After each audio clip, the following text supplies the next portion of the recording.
I return to the studio now, but with two vibrant people, one person under 30, the other person around Fela's age, or 40-something. But I mean, I must point out here that before we came back on set, my stylist, Favor, said she's getting the Obama vibe with your story. You know that my family, my wife, and people thought it would never happen. Get what I mean? I don't know, but maybe she's predicting something. I hope. It's hope for you. Oh, yes, hope is what we need in Nigeria, isn't it? Yeah. It is one of the most important things. I think that hope and faith are things we need in Nigeria. Not faith from the religious point of view, but just faith in a belief that we can do something. Because this generation has a major responsibility. And the responsibility we have is to build a nation that we want to live in and pass to our children. It's time to say, I think Okon should start. Okon is this youth he's talking about, Abi. Okon just shy of 28. Yes. A young man, but he's not the typical young man because Okon works and he started his business even before 28. And his business is doing very well. How do you know that? He told me before we started. Oh, you've already engaged. So what do you think about his dream? Well, I'm calling it dream. It's still a dream, isn't it? Yeah, it's still a dream until it becomes a reality.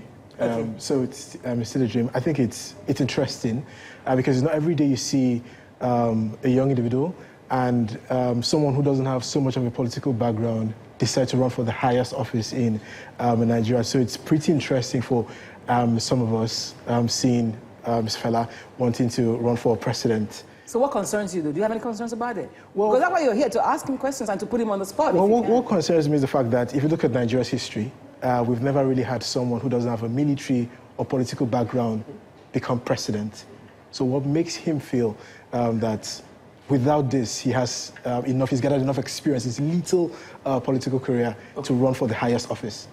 Okay, do I answer that? Okay, then I want you to wait. I want to introduce Wale first. Wale, I mean, he stopped commenting on Facebook, but I know somebody who's also passionately in love with Nigeria, and it's not too late to run too, They've signed a not too young to run bill. And Wale just turned, you're turned to 45. So, but you have children who are going to inherit this country, and it bothers you, right? So Wale is a film producer and a political commentator. So I think you should answer that question first before Wale asks. Okay, so Okon, and I'm sure this is in the heart of Wale, as with probably most of the people who are watching us today.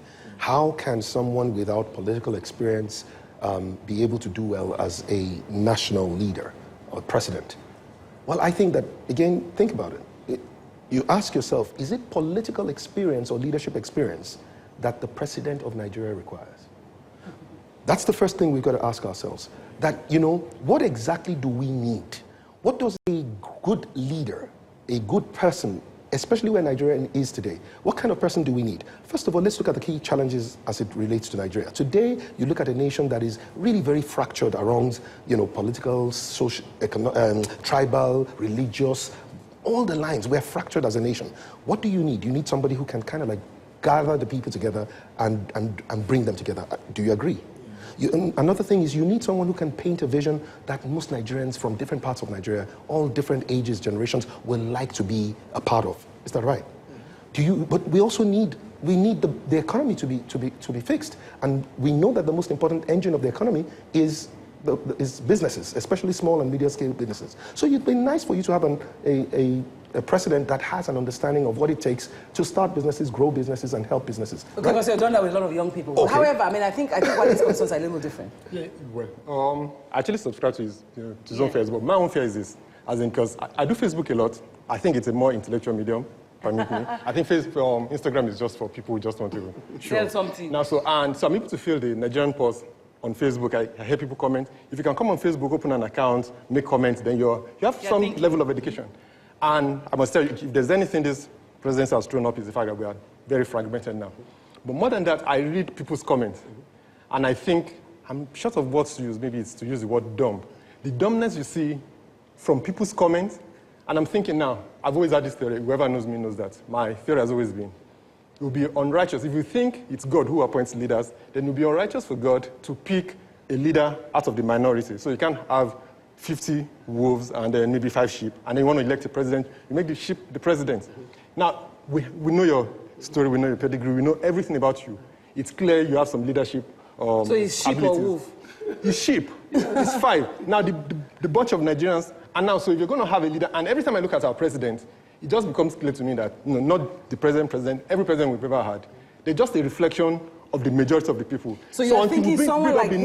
Until we have a critical number, I don't think it would be fair for God to make a president in Nigeria intelligent. If you read the comments on Facebook. They will bite him up. No. I think that you're very right.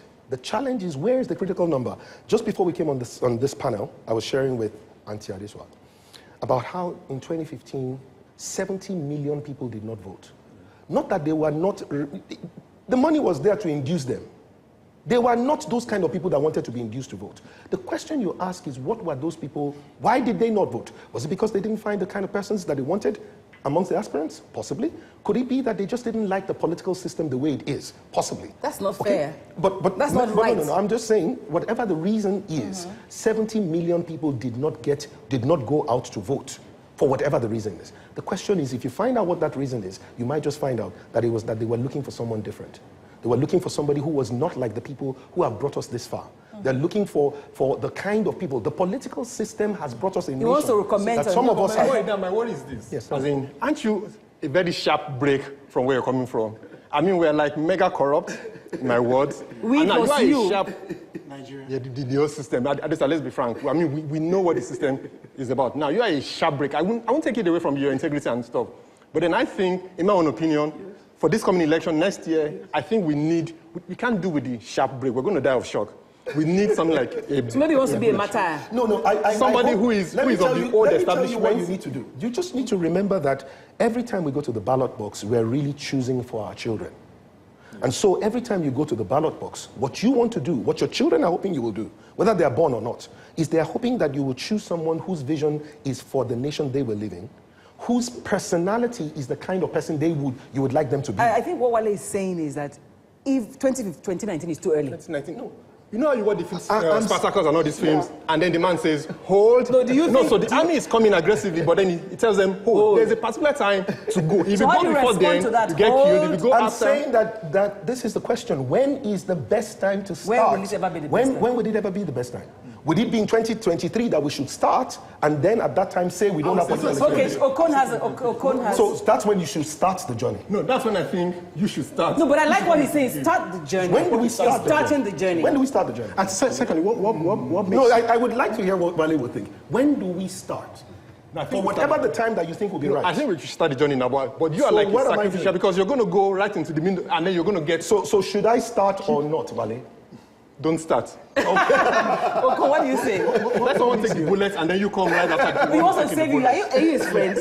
No, because I know he's going to deliver. He doesn't want to save himself. The establishment will not allow him. Can Nigeria and the world hear what Wale just said? I know he's going to deliver, but don't wait. Your kids can't wait for a but. They don't have time for Okay, I must hear. Absolutely. Well, I'm going to roll two questions into one. I'm going to start off by asking, I'm going to ask you that why don't you go for, or more like most people have the belief that you wanting to run for president is because you're targeting something a lot smaller. SA, minister or something. Okay, in case you don't get to president.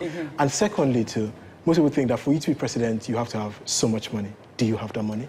Well, I don't, but my generation does. And the people, this is not a Fela Durotoye campaign. It has never been. I know a lot of people are trying to make it about Fela Durotoye, but I've always said this is about our generation. I've always said to ourselves, and I've insisted, and anybody who wants to go and look at everything I've said, it's online. I have always said 2019 is a generational junction. It's a junction for a generation to decide which way we are going to go. So it's not about you winning? Well, I will win. Our generation will win. That's the point. This is the thing. The work that I have to do is to get our generation to believe in what we can do. And if our generation understands that no one person can fix Nigeria, that we will have to, the best of our generation will have to come on and step up together. So and we will have that you're aiming to be president, hoping to fall on something less, isn't valid? No. Anybody that knows me, the people that know me know that that's not what is driving me. I've been driven by a vision to build Nigeria into a most desirable nation, and I've been talking about it for the last 14, 15 years. It's not about, I've not wanted any political office or any of those things. Let's address what Wale is saying, that even if you did, it's like you are saying, let us come. You find yourself, you're alone there, nobody's following you, what's going to happen? Exactly, which is the point. So that's the work that I'm doing. The work I'm doing is getting our generation to accept responsibility and to step up to the plate. That the message message, Fela Durotoye's message, if you go and look at it, everything I've been saying is get involved. Get People PVC. say, get your PVC, get involved. People say, no, tell us what you want to do as president. I say, listen, our generation has enough of the brightest and smartest people so it's not about that will handle whatever it is. It's not about Fela Durotoye. It's about the ability for us to shape a vision that we all believe in. Should we kill all the old people then? Like us? No. And then there's no, we need the wisdom of the old. But they will come as advisors. Yeah. Now, a global survey shows that Nigeria actually has the highest number of young entrepreneurs. And Nigeria has also the highest number of female entrepreneurs. But then a survey also shows that Nigeria is one of the poorest, has some of the poorest individuals. Now, what are you going to do to make sure that we, or like young people, actually going to thrive in their businesses? And not just thrive in their businesses, we also have an improved standard of living. Okay, so I'll do what I have done for the last 25 years, because my track record really, as much as most people think that I'm a motivational speaker, I earn a living from management consulting, from helping to start businesses, helping to grow businesses, helping to make businesses more profitable. That's what I do for a living. What most people see me do on the public stage. Yes, so my job is building people. Taras. Yeah. My job is helping businesses that are already succeed better. That's what I do. That's how I earn a living. And that's where my experience is. And that's what I want to do for the next jobs. There are two programs that we have scheduled in the course of leading this next generation. The first one is called Startup Nigeria. And we are looking to see how do we start up about 1 million businesses, because there are 1 million dreams in Nigeria. How do you turn those dreams into reality? First of all, by even building the kind of people that can write business plans and make sure they're successful. The second one is something called Scale Up Nigeria. And we're saying, how do we get at least 1 million businesses? Is it like a manifesto? It is part of our manifesto. Sorry. But I'm just trying to say that this is what it is. He asked me a question. What are you going to do? We have to find ways to be able to not only create an enabling environment for the people to thrive, but we must create an enabling people, empowered people that can thrive in an enabling environment. Are you scared? No, why? Not. Do you think when you go inside there, you're going to be swallowed by what happens? Sharks. You're going to be swallowed by what happens. I think that this is how it works. Because we've had several people who come and say, we're going to do this, we're going to change this. And then they go in there, and then they change. They become totally different people. Before you answer, ask your outsider. Let's go. If there's anything... I'm an outsider to what? To government. Yes. I'll explain this why. One of the reasons why I campaigned actively, and I'm not ashamed to say it, I actually don't regret voting him, because we needed to get the man who was there before out. One of the reasons why I voted for Buhari over Jonathan is, okay, I said this man has the inner workings of government. Because believe me, for what I do every day, I'm a documentary filmmaker, and I know how deep this corruption goes. Now, so I wanted someone who had proud knowledge of what is going to be confronting. And then he gets there, he becomes part of the establishment. That's my assumption. Now, you are from the outsider. You've never worked in government before. Now, it's a whole different ballgame where you get in there. This thing. Do you think you can go in there and actually fight what you have in there without having that prior knowledge of? Okay, you have 1 second to answer this. Sure. Will I change? No, absolutely. I don't think I can, because I've been consistent enough. My values are strong. And more importantly, power does not change you. Power only reveals who you are. All right, so I think that who I am is what Nigeria will know, it's what the world will know. And if anybody wants to know who I am, go and look at who I have been when I wasn't trying to run for anything. If you don't win? Right? If you don't win? I will win. Okay. You know why? Because our generation will win. We have what it takes to win, and we will. My job is to get the generation involved. And that's why everyone who wants a greater Nigeria has to go and get their PVC. Your PVC is not just your power to vote. Your PVC is not just your permanent voter's card. It is the power to vote your choice. Okay. And we have to choose between the past and the future. Can we just hold hands? We agree to vote as we like? No, I have to go. Our generation will win, but I know one of our generation who is also running, and I wish he never wins. Because he has not displayed enough emotional... He has not displayed emotional... Let our generation decide. Let our generation decide. Sorry, let your generation decide. His aunties in the end, it's not our own generation. I've given you the time. I've given you the time. We've met you. I know you. I could see you in Aso Rock and be comfortable. But are you going to get there? I don't know. And we can only hope that the young people who are watching, just for me, go and get involved. Either you run or you vote. Whatever it is, do something. We'll see you again. Thank you all for coming. And thank you. Thank you. Thank you.